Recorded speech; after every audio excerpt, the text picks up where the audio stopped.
You have the floor, Sen. Lito.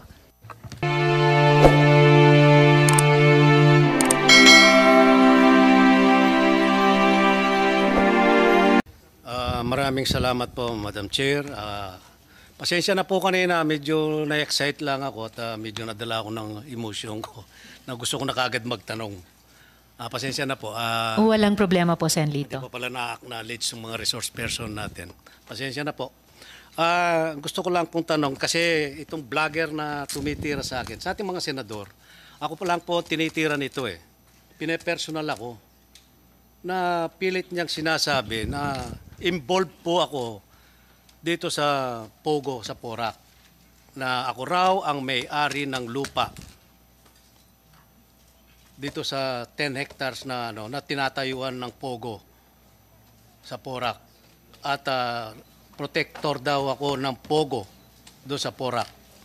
Siguro alam din na naririnig din ni Mayor, si Mayor din tinitira din doon, at saka si Engineer. Nagkaroon na po ng nagkaroon na po ng hearing. Medyo mahaba lang po ng konti ito, Madam Chair, na kami ang protector ng Pogo sa Porac. Siguro naintindihan. Kasi si Senator Wing Gatchalian, nakita ko yung report mo sa balita. Merong nakitang medyo marahas, sabi mo, pinakamarahas to, pinakamalaking Pogo. At ang tanong ko lang kay Engineer Glenn, ilan ba ang building do sa do sa 10 hectares na do sa Porac?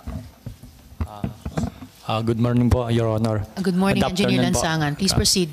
Sasagutin si Sen. Lito. Base po dun sa mga application namin, 42 buildings po, yun nandun po. Hindi 46 ha?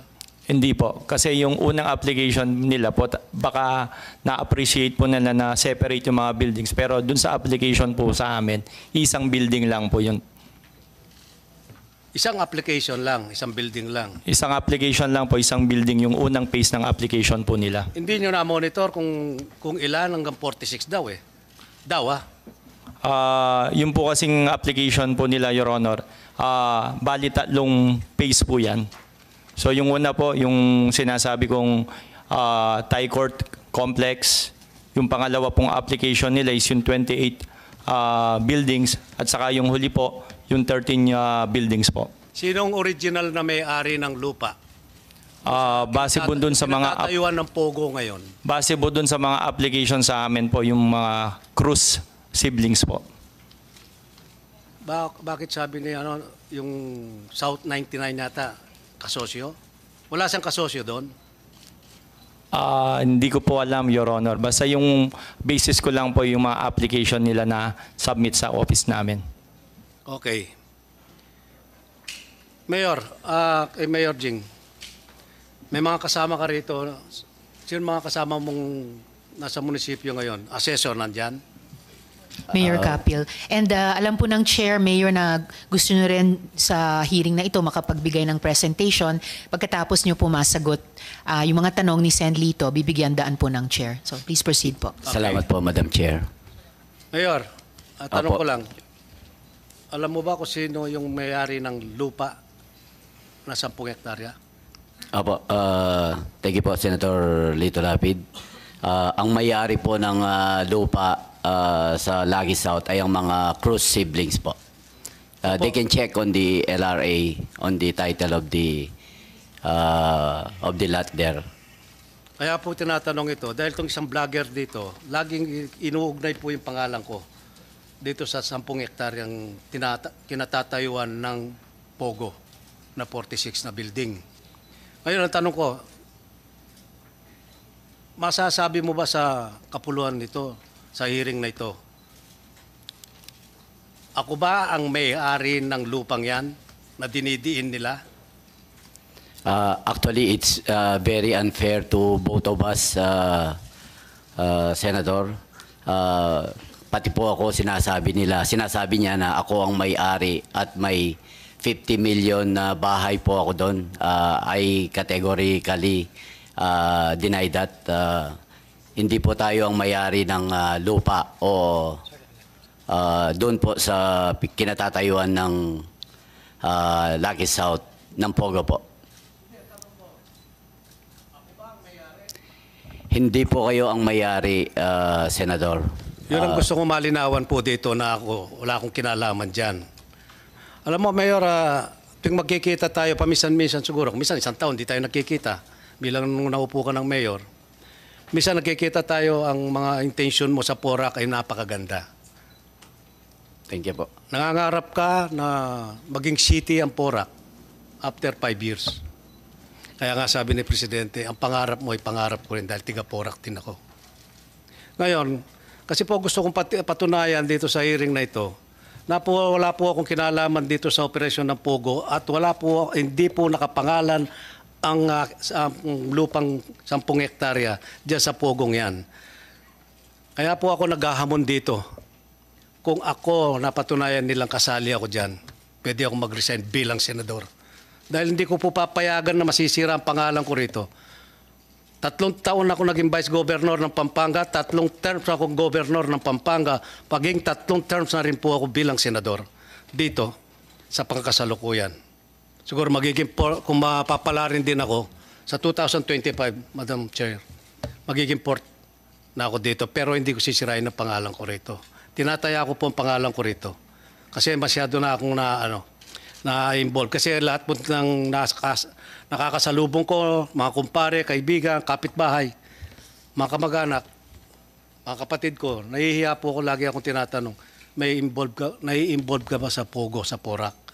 Para napakasama ng image ng Porac ngayon, Mayor. Kaya sana pag-ingatan natin ng Porac. Tiga doon din ako eh. Minsan nga nasasabit pa nga pangalan ng dating gobernador na si Baby Pineda, ngayon Vice Governor siya. Alam ko, nag-hearing na kayo doon sa Kapitolyo sa probinsya. Opo. Tapos na-involve din dito si Presidente Gloria Macapagal Arroyo, protector din daw ng Pogo sa Porac. Ngayon, sabi ko nga, sino mag-i-invest ngayon sa Porac? Ang sama-sama ng pangalan ng Porac ngayon. Sana, Mayor, ako'y nananawagan sa iyo at malapit dahil tigaron tayo, doon tayo sinilang. Linisin mo ang pangalan ng Porac. Kasi pag may nag-invest doon, nagtayo ng building, ang sasabihin nila kaagad, Pogo yan, dahil Porac. Parang yung Bamban, Tarlac. Ganon din po, ang pangit ng imahe po ngayon ng dalawang bayan na ito, Tarlac at saka Porac. Magkatunog pa naman. Di ba? Pero karamihan ng Bamban, karamihan Kapampangan. Lalo na sa Porac. Yun po kasi ang inaalala na natin dito. Nagsisimula na po ang mga investor doon sa Porac, doon sa Ayala. Doon na rin po yung Miriam College na magbubukas na. Ito, nahaluan po ng Pogo. Medyo sumasama po ang ating sumasama ang image natin, Mayor. Kaya, ang pakiusap ko sa iyo, linisin mo ang Porac. Siguro, sagutin mo lahat ng mga katanungan dito, mga kasamahan ko, Senador. Sana masagot mo. At saka si Engineer Glenn. Halos tayo rin magbubungguan doon sa Porac. Magkakaisa tayo doon, magkakaibigan tayo. Sana masagot mo. Yun lang po, Madam Chair, maraming salamat po. At saka nananawagan din po ako sa NBI. Ito pong vlogger na ito kinakuha ko po itong record nito sa NBI. Siyam po ang kaso niyang libel. Sa siyam na ito, 6 po ang may warrant. Kaya nananawagan po ako kay Jaime Santiago, Director. Sana pagtungunan niyang pansin nito dahil sumusobra na po itong taong ito. Tira ng tira kahit walang alam, walang kasalanan. Tulad ko, wala akong alam dito. Tsaka bira po akong umattend ng mga hearing na ganito eh. Kung di lang ako na-involved dito, siguro wala ako dito. Kaya pagpasensyaan nyo na po, kanina excited ako. Nadala po ako ng emotion. Madam Chair, maraming salamat po sa pagbibigay nyo ng panahon at sana maimbestiga ang tunay na may sala dito sa Porac, Pogo. Marami pong salamat. Magandang hapon po sa inyo lang.